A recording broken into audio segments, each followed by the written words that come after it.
Kurumzari, Manung Hutna yengbiriba punungpu ahama maktada Kishore Chandra Wangkem Chana taram okchari.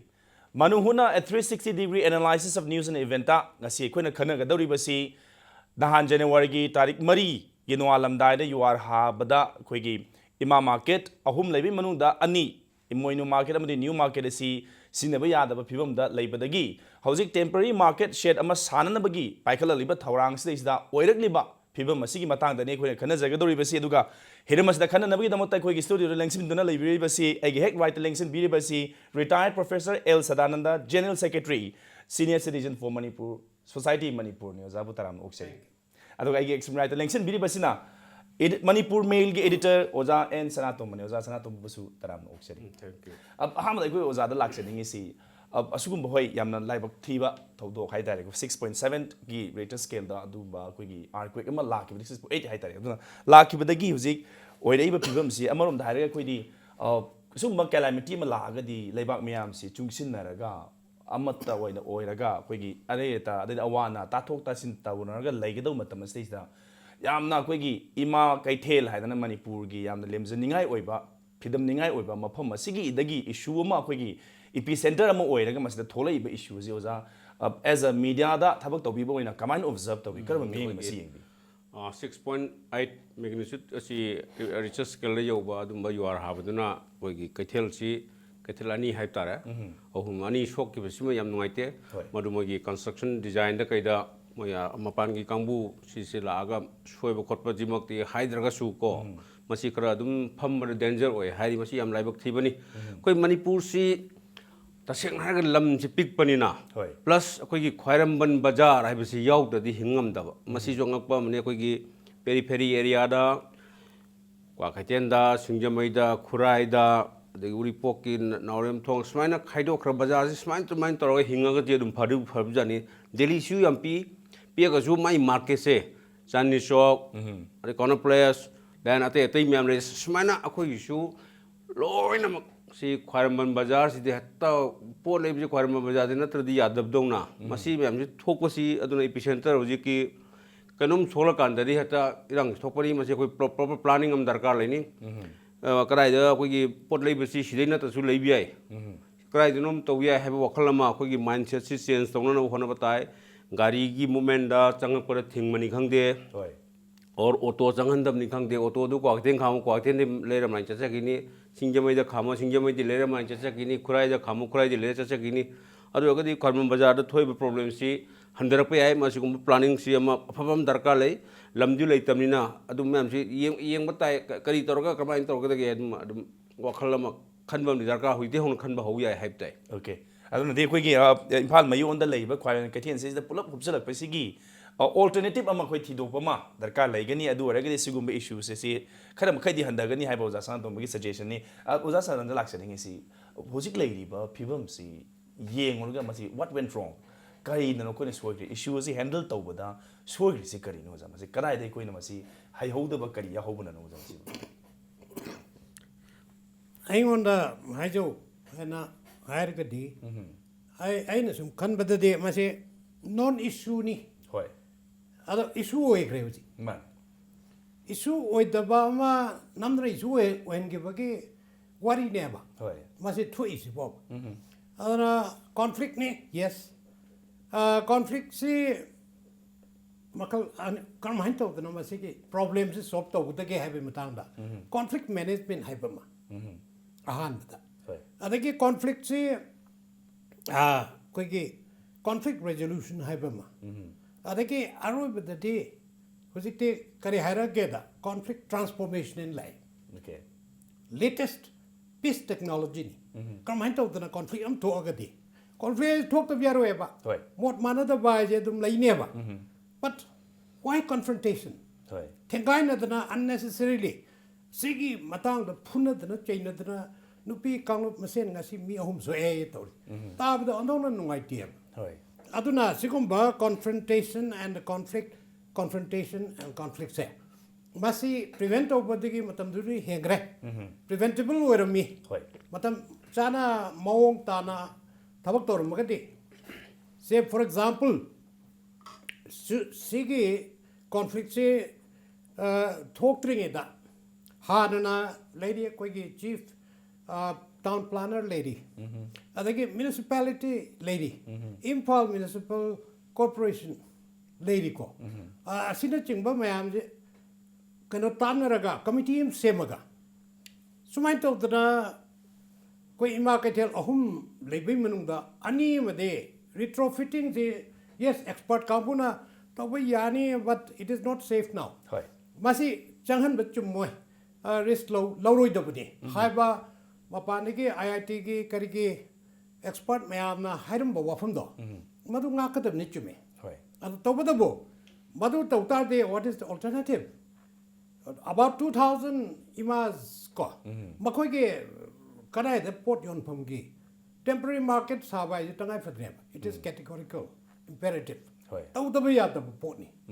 A tobadabo, Kanai Saraga, Carmine Tauraga,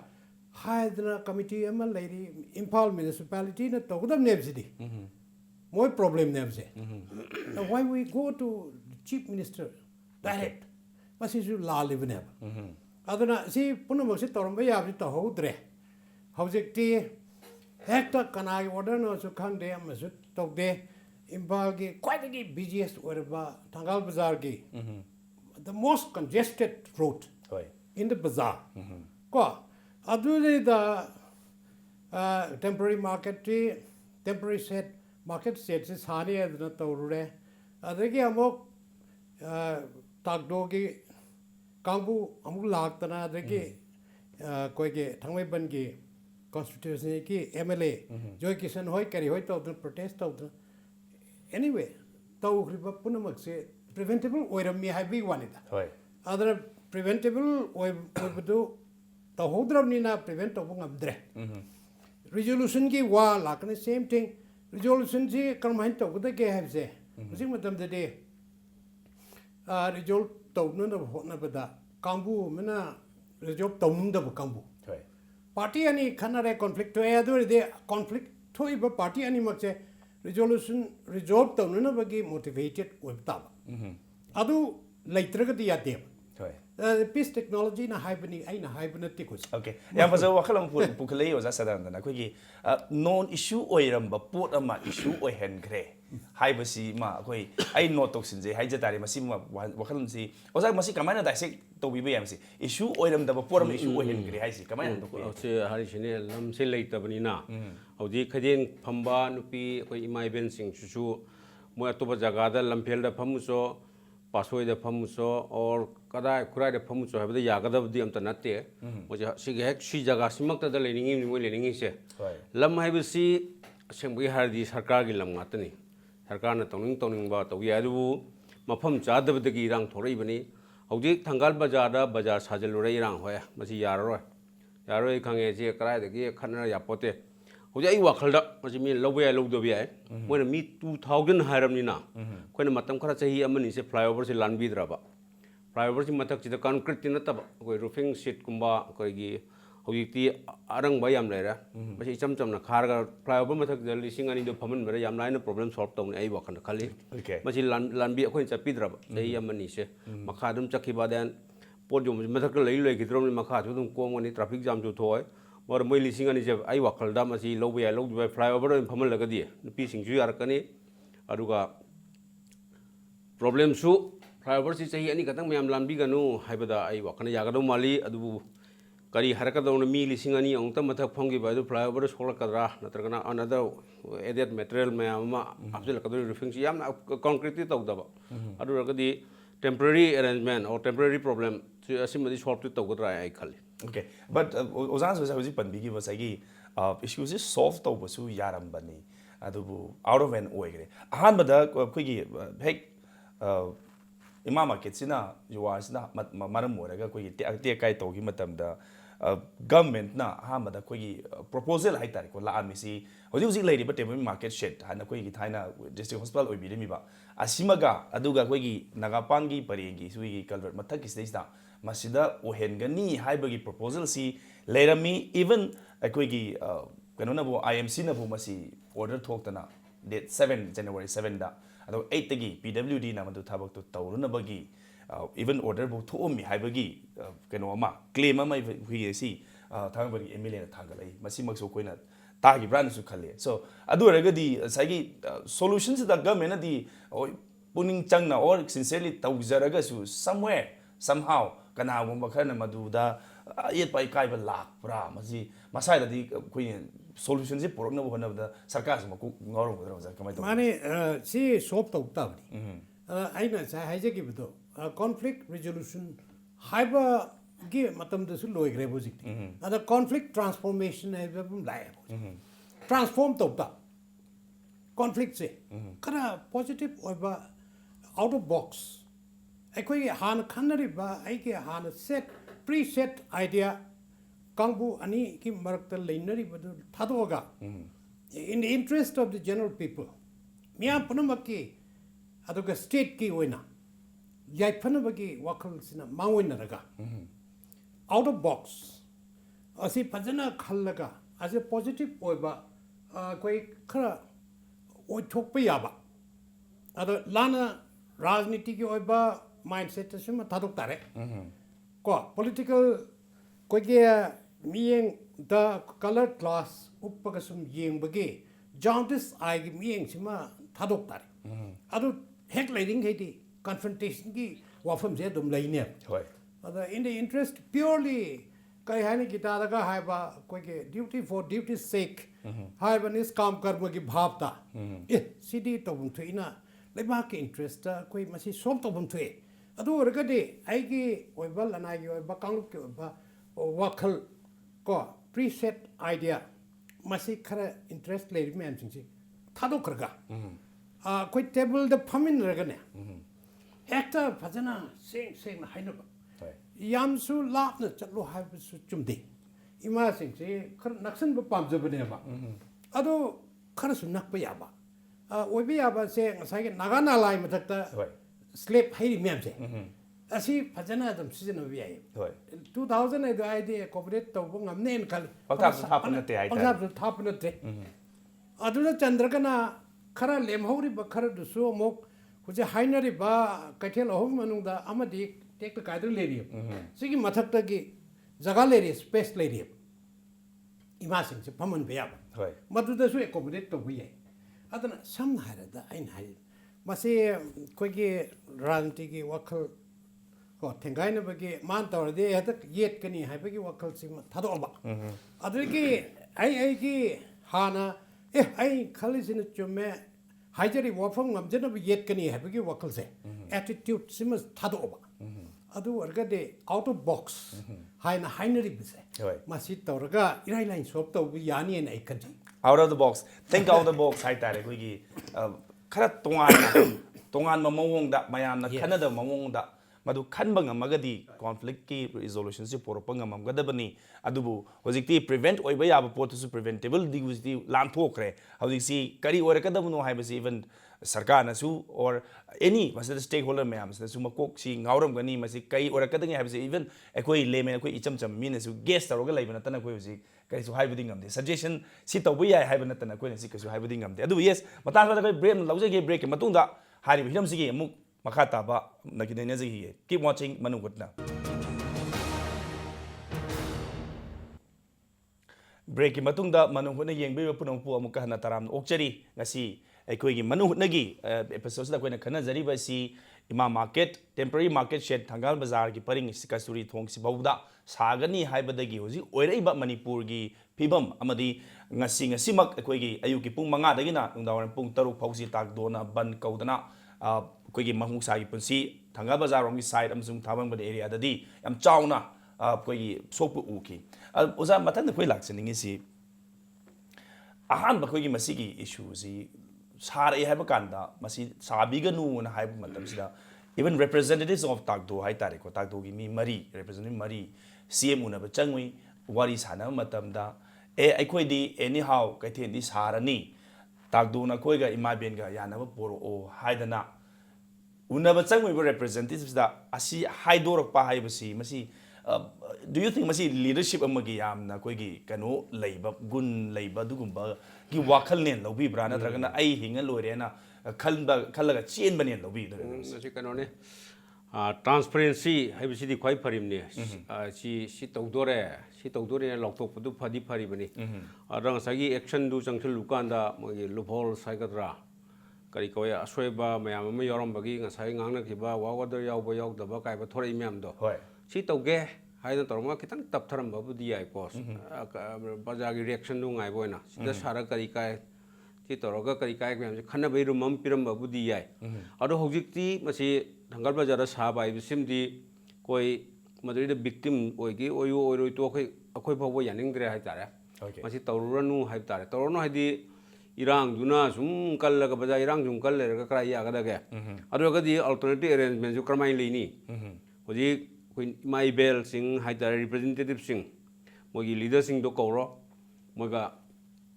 adi yaroi do potru jangal luna bazar phamju yaroi sabju yaroi moju karbar su taw yaroi damina kari toksige hai moga tanaba matam yare oire hai tare natraga di sabsu yaroi potu da moida su kasum madu benefit tu pangoi girang hodna leraga sabsu yaroi mamdi somda yamna serious oi babu takdo ju am kalle even sai tv da kai da u da su tear gas ka kap tuna mo irang yam kalli adu masi thoina mi amna ta sengna ta thingage na thingba kambu um lei khraga di thabak tawbadi sung nungaroi worker sing thabak su phong nungaroi musu nungaroi damnina sima tok tho on haiba tai akoi gidi mamdi leba irang hobu pamde shanti pami adugi mahut takdogi representative su koro then kogi nupi representative leader sing su koro kramai tu yaroi do potu toksi harga yaroi domnina kawraga kai toksige hebdo kai toksige di kramai toksige tanaraga moina hojiki nagpan phamu hebdo mo yarakadra ai wakhandre mar su yakadu mande sum jagam da sum hainagramnina atop jaga am da tho je moi wakhana I wakhana suya ya dong mande si jaga si ji ko ji haina khara bane ba ma ching ka bada haina badong na masagi mai habit to da haina khara mina moi tho ju yaro adu bu leba irang hogna sum thambri abde harab tawn irang hog thamaga leba shanti leiroi anu moi koro kai tok sige do tanaba matam yore na haibtai okay tanaba matam yore mada stakeholder oiriba everyone masi kauraga Lebaki mapi mapanin lay chief minister sina initiative lobiraga madugi khongthang lo lokhat pigadabani hojik natadana moi tho mai tawnajani hana yeng leibadudi madu kitang lebang macha taroi phajaroi haiba wafam duni adu za ko sai loophole si wai sum sanara kada koina hamba you are ha matam da imakathe su ai hai matam da koina wakhanda sagatlammi si saigi sabada yaugiba or madugi responsibility oigiba mi singdugi mathakta koisi case gumba or inquiry gumba chathagadra na koisi khalami amoromda adugi pura hoji ona taina bada pura divert tawkre haitare issue si pura madumgi hoigi imakathin soisigi maramji natabida atope issue na divert tawkre haitare hojikti aduna masi do you think masi bakogi sarkar na su madugi loophole du uraktana ba haidana makogi su sam adugumba handy worker yaurumba ya lobi ba sa kamai tamis madu राजनीति निको मदुगुम्बा यामना अखोइना दे Mitcham यामना दे थाजरोय दबा मोइकी तोगान motive का लेरमगदरा लेरमोइदरा अंदो कोई चपचाना HYBE गम जदरे तौबदबो थोख्रिबा तौदो असेना अहुम इमाकेटेल अहुम आमा घकना करीमता सोहोद्रगा अनि याम साथीना सोखिबसे Masina maromo the risky way changro no and thing never expert kabun ado why have a wahang of the laiba kari gino amaduna sohdre adrugi adu the nate ate maya mama building maya mama lady buni sok tana dom ko pana wangba story yamba pana wangba dukan kano lady ba se bazar manung makta da yam lady hoy sokte ba kem tawdi hoy ado why ado su akoi ki local tikadar company na tawbusu nataba national gi hoy ba yamna kari haini thajaba ya ba ado gumba company amana tawbu thabak ni madubu chumtumina namjala wise chalaga carpet makada sweeping it under carpet madu de chumoida hoy PIL am thangalaga High Court Yorkanda, Tawdad and Tawkani. Okay, Ozasan Kai can be Masida, Madu divert Tonanaba, Madum the Latanaba, sarkar ki tactics ni hai bada hai man mathok kadra sa kai kan bi as ai dum mak ti om dum man di ngasai nupi mayam ni rang hor ko du da ai lambi da thora ga po ka yong khale da gi moi makok tu humang saure khole ka moi complain mayam le ko masi tok tu mang sei da khoi khang am dre khoi khayeng biu khopiu kai moi hai ba yam yaw khre yung chunoi ti lambi da khoi jong ta bazar phiron lei ba ji ya man nupi ki po nga te moi yo khoi lei bong to chang de lambi nan si cha kan u kan da nung chunoi ti ta nupi si yang nupi ama an na ta ba sai kontra ni fu sai phogi chang pho yaw yaw li myam do mapa open da mon pham ga yom do adu khalo ga su moi myam du khalo nungai te nungai tam ya du ne ba ai nungai to means ai gumba mi li singam le ngon ai gumba la am le ngon ni kai to ya ga de he moi to khong nam thang gi lu du soi bani khong thang gi lu soi gre hai ta le moi to khong do ai noi na hai ta moi soi gre ma san moi admit to adu na ma si hallo ma si tok tho thangam ja sa tok tho ba ada atopa alternative am yengo dan madu sagi nupi kecil kairaga irang adi comment mangna madu mak tok du mante andi comment si moi think tank ji jata am le moi si mona as masi irang ji hogil laga som je mind je divert to yani kan man di khalam dog di mante okay adu bu sab je nung ning ba je ai happy u bi ore pillar mong da moi pa bam phum mi ba hol chaw da hol om yo hol du na di nik di hol du na dum design do soi bai do dum soi hai tam ni okay pillar mong do pa am hap chale outlet la kan khang de adum badu soi badu mai technical defect hai tara cement sen mixture proportion na taba adum bada soi ba yang ani yuot kon bada pillar si id nan gi de moi de gi lesson am tame koi rounded pillar si di ma'am सानी foot अहम खाएगा साई को आदि तरुक न कोलो है नेंगे pillar मचा चे राउंडेड चे पोखारी मैम जे राउंडेड ngaते ने कोंग रे पोखारी बा ची पोखारी बा चुमियं कान राउंडेड चे सु कोई की अर्थक्वेक सिक चान दब्रा खंग दे पिलर साइज से का चाथोक राउंडेड चे अदुगा नहांगी दुबदी मंग द होलो पाइ am यावरि दुका अदु कैदो विनु खंगदि होलो पाइ तुना होलो पाइ पाइ तुनु होलो पाइ am यावदि हा हांगुम रे ने कंक्रीट ओइद्रे बा मंग द हो हम यावरे adum bar chu khale ra adu ka sa ki mind diversion gi adum bai wadi lem dum man de da sa ki nupi me am da pangang ang gelak ko do ai koi ki koi ki kok chi ge chu hai ba yawi de gi dan mo ju asing bai di yam lai ra bi ga sung man de ba nungai ya pha chu dum mali nungai ba dil lem ba ha bazar po ka yol nungai ba dum da gi pot chi ki silo to dum nunga ki koi all men gi club ka lei ba nga potha ba adum bai type chu am yaw ngani yaw bu de ar mo chu dum nungai ya pha chu am yaw pot yol mi am se influential over family even no mamang da hari dune even ai mother si one time akoi uncle ni mp ni ko mp ni som na ai mother du bazar phi yo le som na mp ne ado family jo koi joint family ni ka ju man pusal ko paisa na koi cha ba na te ma jun tin pung ani ja chaki ni du ga hore pung ma tu thai halakani yum da na mp am jung le du ne okay sumba mi su yam yaw ri bazar phami se ana si khang de du ma mayam du ngang pa do ताब दे problem solve तो नबाइन तो बरे सोई की बनी ना अनमा hype ताई okay अब ओजा सदन ते सगी उसी सारी बा थंगा बजा साई सी ओजाई मोते मसी यानिंग लो यानिंग दे लो असिटी तो को फरेदा ओके नबु आपु द तो बदु दि चुमोय ओके मियाम पुनो के public opinion अदगे peoples pulse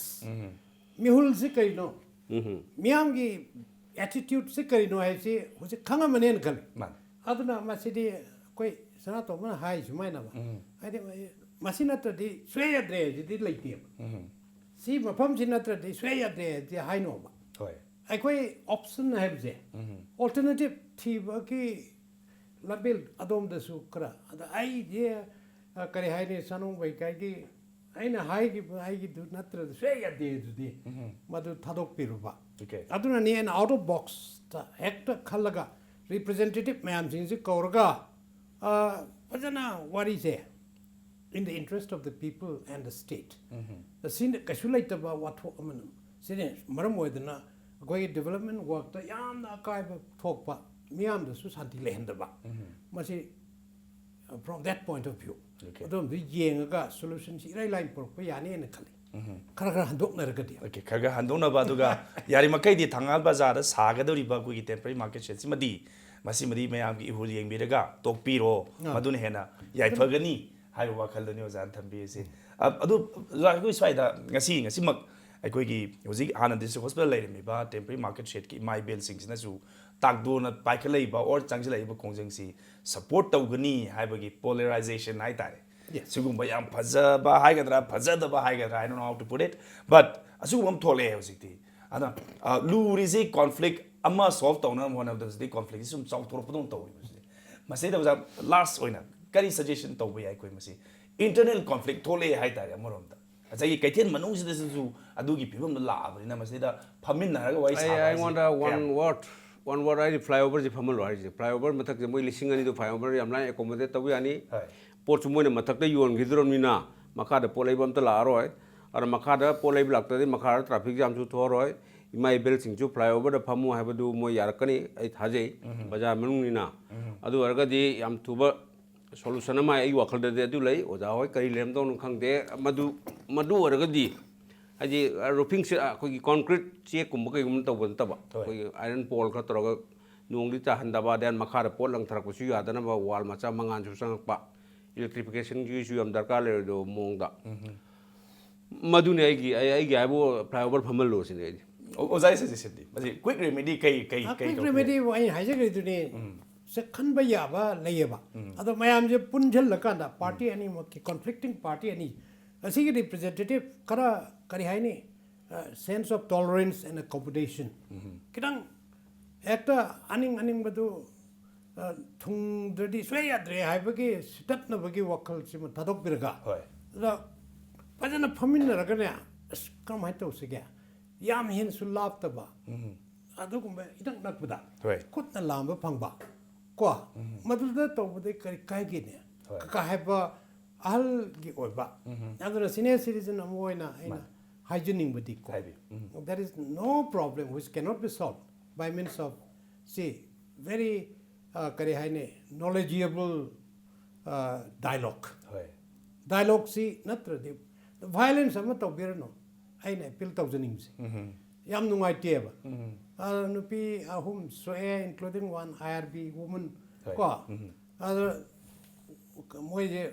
hospital the treatment tawri kan tawbasi yam nungaiteba masigumsi thoktanaba violence simide thadokpiro ko pajana wari saraga ꯁꯣꯞ ꯇꯧꯁꯤ ꯍꯥꯏꯕ ꯋꯥꯐꯝꯁꯤ ꯊꯝꯖꯒꯦ ꯌꯥꯝ ꯐꯖꯕ ꯋꯥꯐꯝꯅꯤ ꯍꯧꯖꯤꯛ ꯂꯩꯔꯤꯕ ꯑꯩꯈꯣꯏꯒꯤ ꯆꯌꯦꯠꯅꯕꯁꯤ ꯍꯣꯏ ꯑꯔꯥꯏꯕꯗꯤ ꯅꯠꯇꯦ ꯁꯣꯜቭ ꯇꯧꯕꯁꯤ ꯑꯗꯨꯕꯨ ꯀꯩꯗꯧꯕ ꯌꯥꯒꯦ ꯍꯥꯏꯕ ꯑꯩꯈꯣꯏꯒꯤ ꯒꯦꯁ ꯑꯅꯤꯒꯤ ꯁꯖꯦꯁꯟꯗ ꯌꯥꯔꯤꯃꯈꯩꯗꯤ ꯊꯪꯒꯥꯜ ꯕꯖꯥꯔꯗ ꯁꯥꯒꯗꯧꯔꯤꯕꯁꯤ ꯇꯣꯛꯊꯣꯛꯄꯤꯔꯒ ꯑꯣꯖꯥ ꯁꯅꯥꯇꯣꯝꯕꯤꯒꯤ ꯁꯖꯦꯁꯟꯗ ꯐ꯭ꯂꯥꯏꯑꯣꯚꯔꯁꯤ ꯃꯇꯝ ꯈꯔ ꯑꯩꯈꯣꯏꯒꯤ ꯔꯦꯇ꯭ꯔꯣꯐꯤꯠꯇꯤꯡ ꯍꯥꯏꯇꯥꯔꯦ ꯑꯩꯈꯣꯏ ꯏꯃꯥ ꯃꯥꯔꯀꯦꯠ ꯃꯅꯨꯡꯒꯤ ꯏꯃꯣꯏꯅꯨ ꯀꯩꯊꯦꯜ ꯑꯃꯗꯤ ꯅ꯭ꯌꯨ ꯃꯥꯔꯀꯦꯠ ꯑꯁꯤ ꯃꯥꯒꯤ ꯁꯤꯖꯤꯟꯅꯕ ꯌꯥꯅ ꯁꯦꯝꯖꯤꯟꯗ꯭ꯔꯤ ꯐꯥꯎꯕꯗꯤ ꯐ꯭ꯂꯥꯏꯑꯣꯚꯔ ꯁꯤꯖꯤꯟꯅꯕꯤꯕꯗ ꯀꯩꯁꯨ ꯀꯥꯏꯗꯦ ꯃꯗ ꯏꯃꯥ ꯏꯕꯦꯟꯁꯤꯡꯅꯁꯨ ꯌꯥꯒꯗ꯭ꯔꯥꯅ ꯈꯜꯂꯤ ꯍꯥꯏꯕ ꯑꯣꯖꯥ ꯁꯅꯥꯇꯣꯝꯕꯤꯒꯤ ꯁꯖꯦꯁꯟꯅꯤ ꯑꯗꯣ ꯑꯃꯨꯛꯀ ꯍꯦꯟꯅ ꯐꯖꯔꯤꯕꯗꯤ ꯌꯦꯁ ꯑꯣꯖꯥ ꯑꯩꯈꯣꯏ ꯁꯅꯥꯇꯣꯝꯕꯤꯅ ꯊꯝꯕꯤꯔꯤꯕ ꯃꯁꯤꯗꯩꯁꯤꯗ ꯍꯣꯏ ꯂꯩꯔꯤꯉꯩ ꯆꯌꯦꯠꯅꯕ ꯂꯩꯔꯤꯉꯩ ꯌꯥꯅꯗꯕ ꯂꯩꯔꯤ ꯃꯅꯨꯡꯁꯤꯗ ꯌꯥꯔꯤꯃꯈꯩꯗꯤ ꯚꯥꯏꯂꯦꯟꯁ ꯍꯤꯡꯁꯥꯒꯤ ꯊꯕꯛ ꯈꯨꯠ ꯊꯣꯛꯅꯕꯒꯤ ꯊꯕꯛꯁꯤ ꯃꯁꯤꯃꯇꯪꯗꯤ ꯊꯥꯗꯣꯛꯄꯤꯌꯨ ꯃꯁꯤꯃꯛꯅ ꯀꯥꯟꯅꯕ ꯑꯩꯈꯣꯏꯒꯤꯁꯨ ꯄꯣꯔꯛꯑꯣꯏ ꯅꯈꯣꯏꯒꯤꯁꯨ ꯄꯣꯔꯛꯑꯣꯏ ꯀꯅꯥꯝꯇꯒꯤ ꯄꯣꯔꯛꯑꯣꯏ ꯍꯥꯏꯕꯗꯨꯅꯤ ꯄꯨꯝꯅꯃꯛꯀꯤ ꯑꯃꯥꯡꯕꯅꯤ ꯑꯗꯨꯅ ꯌꯥꯔꯒꯗꯤ ꯚꯥꯏꯂꯦꯟꯁꯁꯤ ꯊꯥꯗꯣꯛꯄꯤꯔꯒ ꯐꯅ ꯌꯥꯅꯗꯕ ꯂꯩꯔꯒꯁꯨ ꯐꯅ ꯋꯥꯈꯜ ꯃꯥꯟꯅꯗꯕ ꯂꯩꯔꯒꯁꯨ ꯐꯝꯃꯤꯟꯅꯔꯒ ꯇꯥꯊꯣꯛ ꯇꯥꯁꯤꯟ ꯇꯧꯔꯒ ꯃꯌꯥꯝꯒꯤ ꯌꯥꯏꯐꯅꯕꯒꯤꯗꯃꯛ ꯄꯨꯝꯅꯃꯛꯀꯤꯗꯃꯛ ꯈꯜꯂꯒ ꯑꯗꯨꯒꯨꯝꯕ ꯂꯝꯕꯤ ꯑꯃꯗ ꯆꯪꯁꯤꯟꯃꯤꯟꯅꯁꯤ ꯅꯠꯇ꯭ꯔꯒꯗꯤ ꯏꯃꯥ ꯀꯩꯊꯦꯜꯅꯦꯅ ꯂꯩꯔꯤꯕ ꯑꯩꯈꯣꯏꯒꯤ ꯃꯅꯤꯄꯨꯔꯅ ꯆꯥꯎꯊꯣꯛꯆꯔꯤꯕ ꯑꯁꯤꯒꯨꯝꯕ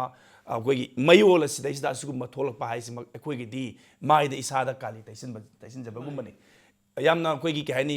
ꯍꯥꯏꯕꯗꯕꯨ ꯅꯨꯡꯉꯥꯏꯖꯗꯕ ꯏꯃꯥ ꯏꯕꯦꯟ ꯃꯁꯦꯟ ꯈꯟꯅꯔꯦ ꯈꯨꯠ ꯊꯣꯛꯅꯕꯗ ꯁꯨꯃꯥꯏꯅ ꯁꯣꯛꯑꯦ ꯈꯣꯠꯂꯦ ꯍꯥꯏꯕꯁꯤꯃꯛ ꯑꯩꯈꯣꯏꯒꯤꯁꯨ ꯌꯥꯝꯅ ꯃꯆꯥ ꯑꯃ ꯑꯣꯏꯅ ꯑꯩꯈꯣꯏꯃꯛꯁꯨ ꯌꯥꯝꯅ ꯃꯁꯤ ꯏꯀꯥꯏꯅꯤꯡꯉꯥꯏ ꯇꯧꯍꯟꯅꯤꯡꯗꯕꯅꯤ ꯑꯗꯨꯅ ꯚꯥꯞ ꯇꯥꯃꯤꯟꯅꯔꯒ ꯃꯁꯤ ꯁꯣꯂꯨꯁꯟ ꯄꯨꯔꯛꯄ ꯌꯥꯒꯅꯤ ꯐꯝꯃꯤꯟꯅꯁꯤ ꯋꯥꯔꯤ ꯁꯥꯟꯅꯃꯤꯟꯅꯔꯀꯥꯟꯗ ꯀꯔꯤ ꯂꯩꯒꯅꯤ ꯍꯥꯏꯕꯗꯨ ꯌꯦꯡꯉꯀꯥꯟꯗ ꯄꯨꯝꯅꯃꯛꯀꯤ ꯌꯥꯏꯐꯅꯕ ꯊꯕꯛ ꯄꯥꯏꯈꯠꯄꯤꯌꯨ ꯍꯥꯏꯕ ꯑꯁꯤ ꯒꯦꯁ ꯑꯅꯤꯒꯤ ꯁꯖꯦꯁꯟꯅꯤ ꯃꯁꯤꯃꯛꯁꯨ ꯑꯣꯏꯕꯨ ꯑꯣꯏꯁꯅꯨ ꯍꯥꯏꯕꯁꯨ ꯑꯩꯈꯣꯏ ꯊꯝꯖꯒꯦ ꯌꯥꯝ ꯅꯨꯡꯉꯥꯏꯖꯩ ꯑꯣꯖꯥ ꯁꯅꯥꯇꯣꯝꯕꯅꯤ ꯑꯣꯖꯥ ꯁꯗꯥꯅꯟꯗꯅ ꯉꯁꯤ ꯂꯦꯡꯕꯤꯔꯛꯇꯨꯅ ꯑꯁꯤꯒꯨꯝꯕ ꯌꯥꯝꯅ ꯃꯃꯜ ꯌꯥꯝ